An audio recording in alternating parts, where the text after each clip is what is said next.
नमस्ते, मैं हूं doctor Pushkar Gupta, director neurology department NCK Birla hospital Jaipur. आज मैं आपको एपिलेप्सी के ट्रीटमेंट के कुछ टिप्स बताना चाहूँगा। वैसे तो आप सब जानते हो epilepsy most common disorder in neurology है एंड एपिलेप्सी को दो पार्टों में बांटा जाता है, focal epilepsy and generalised epilepsy. यानी कि कन्वर्जन या सीजर जिसको हम बोलते हैं, ये एक आंशिक एक लक्षण है जिसको हम एपिलेप्सी के बारे में जाना जाता है। लेकिन यहाँ ध्यान योग्य बात यह है कि सभी कन्वर्जन या सीजर एपिलेप्टिक नहीं होते हैं, इसलिए डायग्नोसिस बहुत इंपॉर्टेंट होता है एपिलेप्सी में, क्योंकि 100 लोगों में से सीजर वाले लोग बेसिकली एपिलेप्सी में 5 या 10% ही कन्वर्ट होते हैं। इसलिए डायग्नोसिस इंपॉर्टेंट होता है। तो डायग्नोसिस के लिए क्लिनिकल डायग्नोसिस एंड हिस्ट्री बहुत इम्पोर्टेंट होती है, जिससे कि हम एपिलेप्सी को डायग्नोस कर सकते हैं। कुछ संभव इलाज हिस्ट्री के साथ साथ में इन्वेस्टिगेशंस होते हैं जिनकी हेल्प ले सकते हैं, जैसे EEG है, CT है, MRI है एंड PET स्कैन है, ऑकेजनली फंक्शनल MRI है। तो ये पूर्ण रूप से आपको डायग्नोसिस में हेल्प करती हैं। But history the most important है। तो पेशेंट के साथ में कुछ वक्त आपको गुजारना चाहिए, बताना चाहिए, पूछना चाहिए कि ये एपिलेप्सी ही है, और एपिलेप्सी है तो ये दौरा एपिलेप्सी का ही है ना, क्योंकि कई दौरे होते हैं जो एपिलेप्टिक नहीं होते हैं। अब मेरा यहाँ पर आपको सुझाव इलाज के बारे में बताना है कि इलाज को 4 ग्रुप में बांटा जाता है। ज़्यादातर जो इलाज होता है मेडिकल ट्रीटमेंट होता है, जिसमें जो दवाइयाँ यूज की जाती है उनको एंटी सीजर मेडिकेशन बोलते हैं, न कि एंटी एपिलेप्टिक मेडिसिन।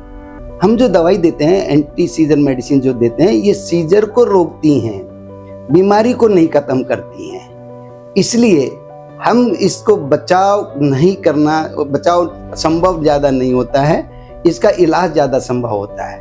तो इस बीमारी में जो हम फोकल सीजर या जनरलाइज सीजर जिसको बोलते हैं, जो मेडिकेशन यूज करते हैं, 2 group of the medicine available है।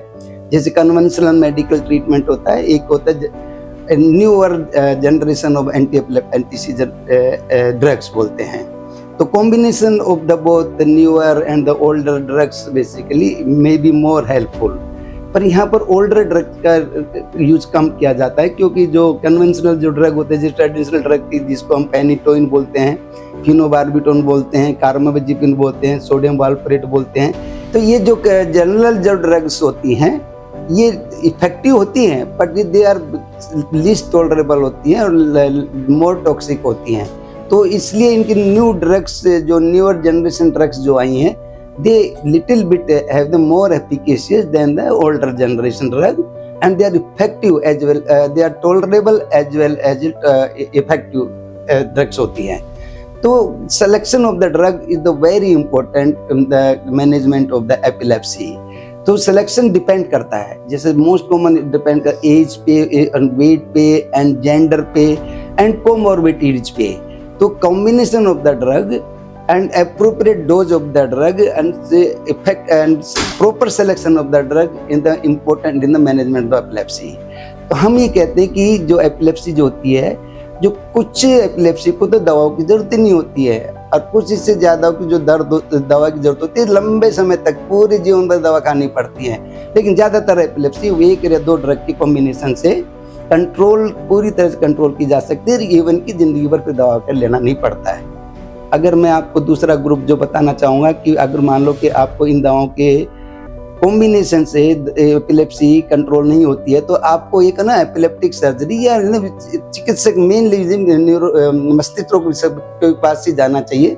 वो आपको वो एक सलाह देगा कि क्या ये दवा से कंट्रोल नहीं हो रही, तो क्या आगे का जो मैनेजमेंट होता है, जो अलग 3 तरह का होता है, जिसमें एपिलेप्टिक सर्जरी बोलते हैं। एपिलेप्टिक सर्जरी में एक सिलेक्शन किया जाता है कि इस पेशेंट को जो फोकस है, जो ब्रेन से हटाया जा सकता है, कि उससे रिडक्शन ऑफ द ड्रग या सीजर फ्रीक्वेंसी कम हो जाती है।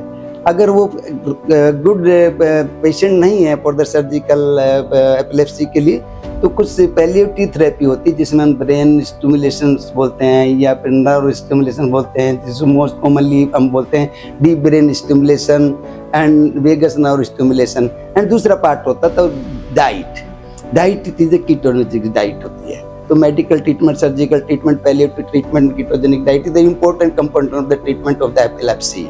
तो आपको मैं यहाँ पर ये बताना चाहता हूँ कि आपको अगर कोई एपिलेप्सी होती है तो जरूर नहीं कि पहला दौरा जो है वो एपिलेप्सी का हो। अगर एपिलेप्सी का हो तो मस्तिष्क रोग विशेषज्ञ से बात करें और appropriate selection of the drug के बारे में डिस्कस करें। जो भी दवा चलती है वो जिंदगी भर चलेगी या अपना आप ही कुछ समय के लिए एपिलेप्सी दौरे खत्म हो जाएंगे, लेकिन पेशेंट को दवाओं को निश्चित रूप से जरूरी लेना चाहिए, क्योंकि इसका इलाज है बहुत कम है जो बचाव है। बचाव के लिए आपको ना ट्रिगर फैक्टर देखने पड़ेंगे। जैसे मोस्ट कॉमन ट्रिगर फैक्टर होता है कि अल्कोहल यूज नहीं करना चाहिए, रिक्रिएशनल ड्रग को अवॉइड करना चाहिए, स्ट्रेस नहीं लेना चाहिए और समय पे सोना तो बहुत ही ज़रूरी है। और गवर्नमेंट की कुछ अच्छी रोड सेफ्टी प्रोग्राम चलते हैं जिसमें head injuries the most common cause of the epilepsy होता है, जो कि वो प्रिवेंटिव एक अप्रोच है। तो यहाँ पर मैं कहूँगा अच्छे चिकित्सक की सलाह के साथ में इलाज तुरंत लें और दवाओं का सही सदुपयोग रेगुलर सभी समय पर लेंगे तो आपको एपिलेप्सी से बचाव एवं ट्रीटमेंट संभव है। धन्यवाद। हो गया।